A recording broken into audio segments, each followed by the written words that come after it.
మాజీ ముఖ్యమంత్రి జగన్మోహన్ రెడ్డి నిర్లక్ష్యం వల్లే విజయవాడలో వరదలు వచ్చాయని టీడీపీ రాష్ట్ర కార్యనిర్వాహక కార్యదర్శి హరిప్రసాద్ ఆరోపించారు. ఈ సందర్భంగా కడప నగరంలోని హరి టవర్స్ లో ఏర్పాటు చేసిన మీడియా సమావేశంలో ఆయన మాట్లాడుతూ విజయవాడ వరద బాధితులకు ఆదుకునేందుకే అహర్నిశలు కృషి చేస్తున్నామన్నారు. శ్రీకృష్ణదేవరాయలు చెరువులు, వంకలు, బ్రిడ్జిలు కడితే జగన్మోహన్ రెడ్డి ప్రభుత్వంలో మెయింటెనెన్స్ లేకపోవడం వల్లే తెగిపోయాయన్నారు. ప్రకాశం బ్యారేజీ గేట్లు తెగిపోయే విధంగా జగన్మోహన్ రెడ్డి కుట్ర పన్నారని ఆయన తెలిపారు.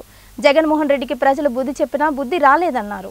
త్వరలోనే కూటమి మంత్రులను, ఎమ్మెల్యేలను, ఎమ్మెల్సీలను బలిజ సంఘం ఆధ్వర్యంలో సన్మాన కార్యక్రమం నిర్వహించడం జరుగుతుందన్నారు.